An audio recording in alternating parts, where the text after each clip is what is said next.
अभी हम लोग बिहार में भारतीय जनता पार्टी का जो गठबंधन एनडीए है, ऐतिहासिक विजय वहां पर हुई है और बिहार की जनता ने देश को एक संदेश दिया है कि अब जंगल राज, गुंडा राज, कट्टा राज, तुष्टीकरण, जातिवाद, परिवारवाद की राजनीति का भविष्य अंत की ओर है और जो लोग झूठ के आधार पर दुष्प्रचार करने का काम करते हैं, जो राजनीति में शब्दों की मर्यादा का ध्यान नहीं रखते हैं, उनको जैसे बिहार की जनता ने संदेश दिया है, वैसे देश की जनता अलग अलग राज्यों में संदेश देगी।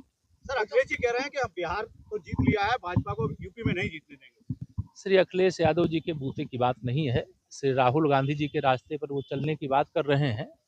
वह भी भाजपा को देश में जीतने से रोकना चाहते थे, लेकिन भाजपा को रोक नहीं पाए। मोदी जी को प्रधानमंत्री बनने से तीसरी बार नहीं रोक पाए।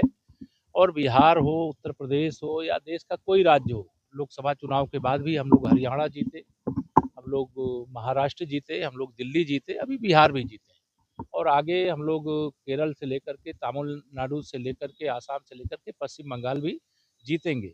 अब गुंडागर्दी, बूथ कब्जा, बूथ लूट करके देश लूटना, बूथ लूट करके प्रदेश लूटना, ये माफियाओं के बल पर अब राजनीति नहीं चलेगी। देश जाग गया। जिस तरह से दिल्ली ब्लास्ट के जो यूपी से जुड़ रहे हैं, सहारनपुर, कानपुर है। देखिए, देश का दुश्मन चाहे यूपी में छिपा होगा, चाहे देश के किसी राज्य में छिपा होगा, चाहे दुनिया के किसी कोने में छिपा होगा, सुरक्षा एजेंसियों पर, देश की सेना पर, देश की सरकार पर आप भरोसा रखें।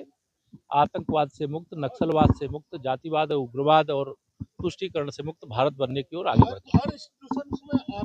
ये चिंता की बात है कि जो पढ़े लिखे हैं उन लोगों ने यह रास्ता चुना है और लेकिन अच्छा होता कि वो यह रास्ता चुनने की जगह जिसके लिए पढ़ाई की वो काम करते। लेकिन अगर आतंकवादी बनने की कोशिश कोई पढ़ लिख करके भी करेगा तो उसका भी वही हश्र होगा जो बाकी का हो रहा है। बिहार में, लेकिन लालू का परिवार भी बिखर गया पूरी तरह से।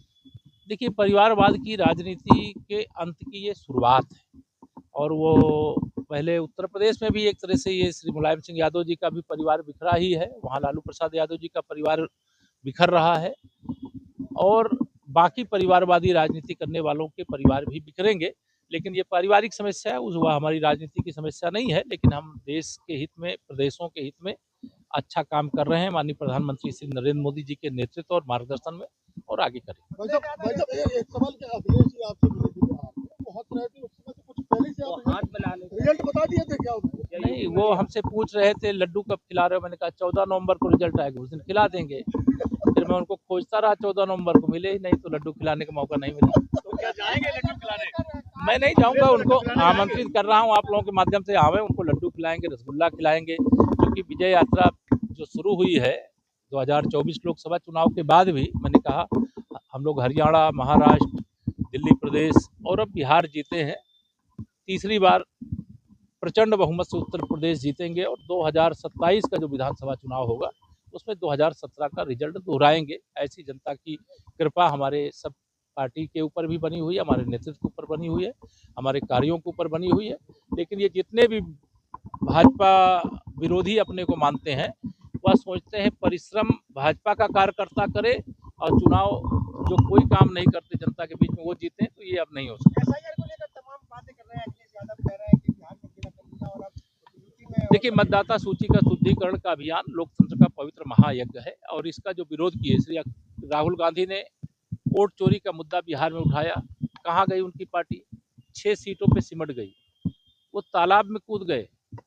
मैंने कहा नदी में कूदो, चाहे कुआं में कूदो, चाहे तेजस्वी यादव को लेकर के कूदो, चाहे अखिलेश यादव को भी लेकर के कूदो, लेकिन ये मतदाता सूची का शुद्धिकरण का जो काम है, ये लोकतंत्र का पवित्र यज्ञ है और इसमें एक राजनीतिक दल के नाते सभी दलों को हिस्सा लेना चाहिए और इससे मतदाता सूची में सुधार हुआ है।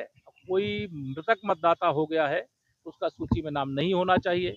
अगर किसी मतदाता का एक से अधिक स्थान पे नाम है तो एक स्थान पर ही होना चाहिए। कोई घुसपैठिया मतदाता सूची में अपना नाम किस जुगाड़ से दर्ज करा लिया है तो वह हटना चाहिए। और जो हमारे युवा मतदाता हैं जिनकी आयु 18 साल होने वाली है, उनका नाम भी मतदाता सूची में होना चाहिए। यही मतदाता सूची का शुद्धिकरण है।